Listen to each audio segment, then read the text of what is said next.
brothers and sisters, I'd like to say a few words about Columbus. After all, we have just had Columbus Day. Let's learn from it.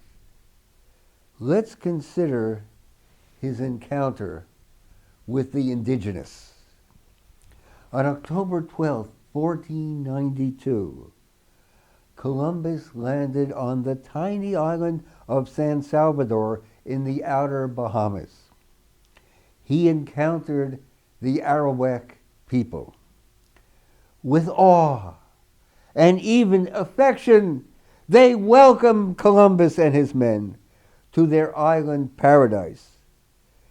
They were generous, gracious, and kind. They had nothing to hide. Of course, they danced around in their birthday suits.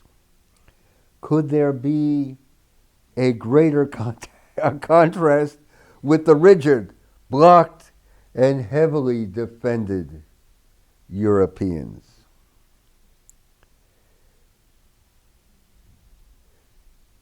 The Europeans were obsessed with gold. The few gold trinkets that the Indigenous wore drove them to frenzy. The Europeans lost no time in enslaving them. They sent them back in the holds, locked in the holds of ships, to be sunk, to be sold in Europe as slaves. Hundreds died during the voyage, and their bodies thrown into the sea. The ones that survived were sold in the slave market in Seville. Most of them soon died. They had been torn out of paradise and plunged into totally alien circumstances. Others were forced to sift through mountains of sand in riverbeds, extracting grains of gold. They were given a quota that they had to fulfill, otherwise they were severely punished. Still others slaved on farms. Washington Irving, the American writer, wrote, "In this way was the yoke of servitude imposed upon the island, and its thraldom effectually insured. Deep despair now fell on the natives. They found a perpetual task inflicted upon them. Weak and indolent by nature, unused to labor of any kind, and brought up in the untasked idleness of their soft climate and their fruitful groves, death itself seemed preferable to a life of toil and anxiety. They saw no end to this harassing evil which had so suddenly fallen upon them, no prospect of a return to that roving independence and ample leisure so dear to the wild inhabitants of the forest.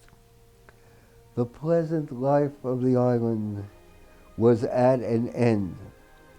They were now obligated to grope day by day with bending body and anxious eye along the borders of their rivers, sifting the sands for grains of gold which every day grew more scanty, or to labor in the fields beneath the fervor of a tropical sun to raise food for their taskmasters, or to produce the vegetable tribute imposed upon them. They sunk into sleep weary and exhausted at night, with the certainty that the next day would be a repetition of the same toil and suffering.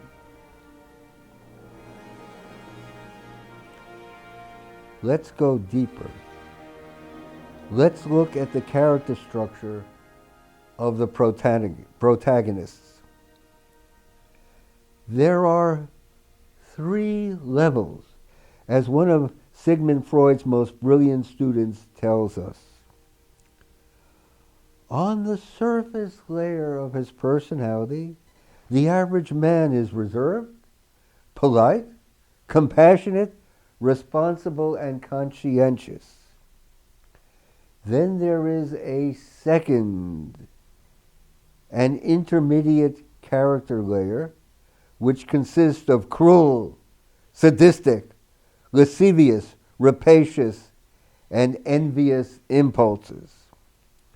It represents the Freudian unconscious, or what is repressed.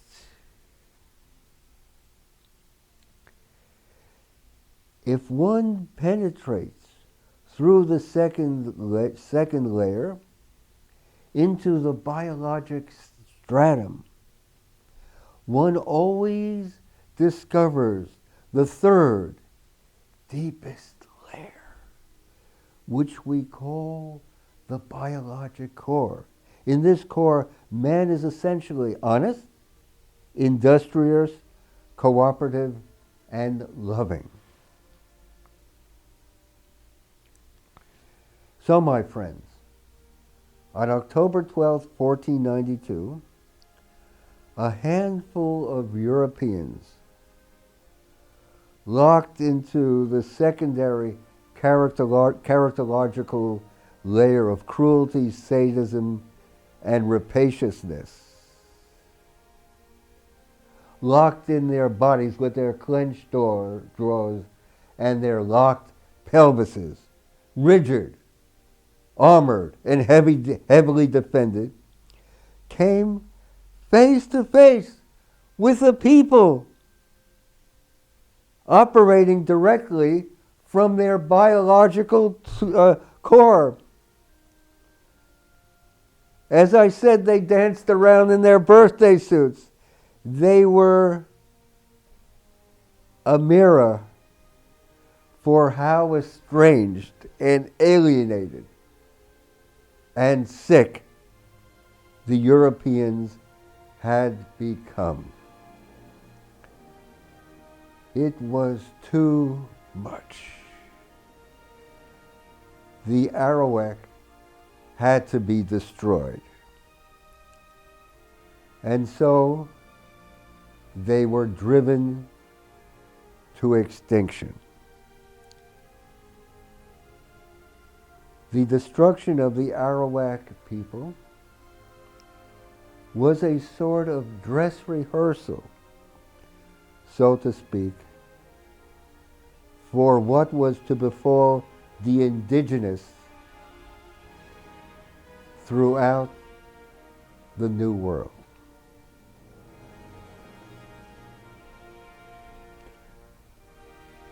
Your comments are always so appreciated. Thank you, brothers and sisters.